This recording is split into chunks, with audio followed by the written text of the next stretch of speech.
Alright, this is Roger with igadgetgeek, and I have another first impressions video of a cell phone. This is the Sony Xperia Play 4G for AT&T. Now this does come in kind of a bluish color. It is a color that is specifically for AT&T. Now this is one of their HSPA Plus 4G phones. It is definitely a gaming phone, so if you're big into your PSP or anything like that, this would definitely be a great phone for you. It does have a rear camera and a forward-facing camera. It is Android powered with 2.3.3. It has a 1 GHz CPU. The 4-inch display has a resolution of 854 by 480.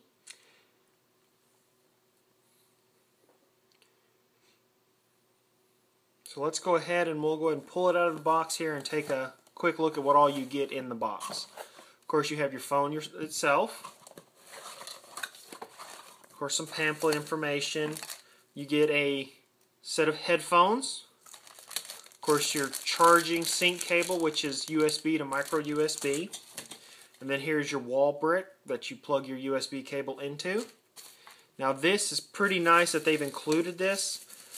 This is a charging dock media stand. If you plug it into here, you put your charging cable there, and then you have an audio line out, and you can hook this up to your stereo or TV or anything like that, and actually any music installed on that phone you can listen to on that other device.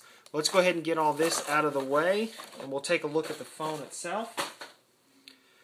Alright, let's do a quick little walk around of the phone. Now it does have a 4-inch screen.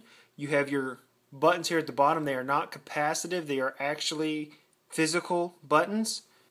There's your forward-facing camera, and of course all your light sensors and proximity sensors and all that. On the very top you have an on-off switch. On the left-hand side you have your sync charge port and your headphone jack. That allows you to put that into the dock. The very bottom, all you have is a release for your battery door and your microphone. Now on the right-hand side is where it gets real interesting. That's where your left and right bumper buttons sit, and your volume up and down. Now it is a slider phone with a gaming pad, so when you slide it up you're revealed with a PSP Go style gaming pad. Now these are actually capacitive sensors. Instead of having physical thumbsticks, these operate as thumbsticks, but they're capacitive. Then of course you have your directional buttons, you have a menu key, you have start and select, and then of course your square, triangle, circle, and X buttons. If you're familiar with any of Sony's gaming products, you're familiar with those buttons.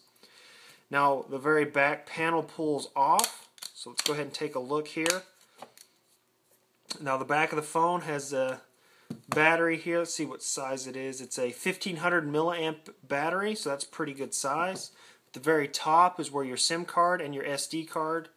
Now this one came with, let's see what size this is. This is an 8 GB micro SD card. So it's nice that that's included in the phone as well. Of course there's your camera and your flash. So let's go ahead and put this battery back in, and we'll turn it on for the first time and get a little look-see here what all comes stock with this phone. So we'll hit our power button here. Go ahead and let that boot up. And while it's booting up, I'm going to go ahead and lower my camera down a little bit to get a kind of a close-up view. Alright, we're back. We have kind of a close-up view here of the phone itself. Now we're presented here with the standard Sony Ericsson lock screen. So we'll go ahead and unlock it. Now you have 5 main home pages, and you can scroll through these panels left or right. Now they do not do a circular scroll all the way back around, but these are all the widgets that came pre-installed on the phone itself. You have, of course, a little power widget there that allows you to turn your Bluetooth, your GPS, your sync, your brightness. Allows you to adjust all of those things. Now you have here your little timescape, which allows you to keep up with all your social networking of all your friends and contacts. Of course, you have YouTube, gallery, your music app, and calendar. Now this gallery is pretty much the stock gallery that comes on most Android phones. Now there's actually no content on this phone yet. Of course, your music player, that has been skinned by Sony. Now, of course, you have your camera, your marketplace, your email, play games, search, and then of course some of the AT&T installed apps. Now the app drawer too is set up in panes, so you can scroll left to right through the panes, and you can adjust that on how they're actually organized, whether or not you want them to be, any order, alphabetical, most used, recent install, all those type of things. It's kind of nice that they allow that. Okay, now let's go to the main reason you would purchase this phone, which when you slide it open, you're presented with your gaming options. As you can see, it automatically takes you to your gaming home center control panel, and then you're presented with your games along the top. You can use your finger to scroll through those, or you can also use your arrow sticks. You select a game, and then you can actually go into that game and play it using the controls. Go ahead and let this game boot up here.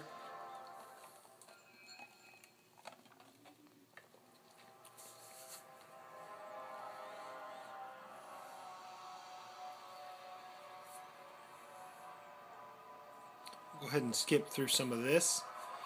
All units, we have a possible code 5 in progress. A Xenon unit 342.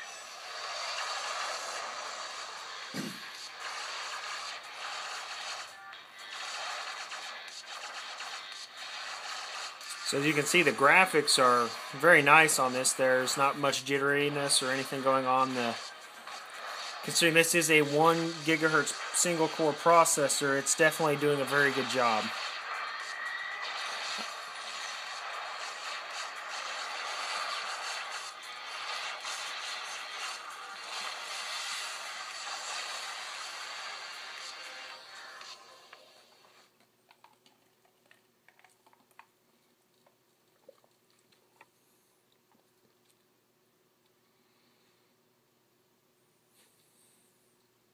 So you can see there it's loading. And I'll see if I can actually play this.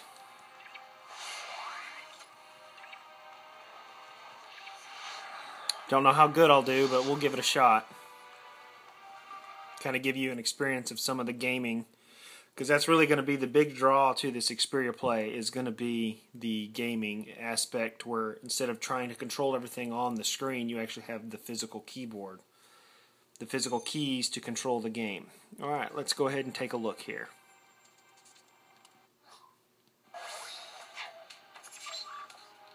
Get familiar with your controls by flying around a bit.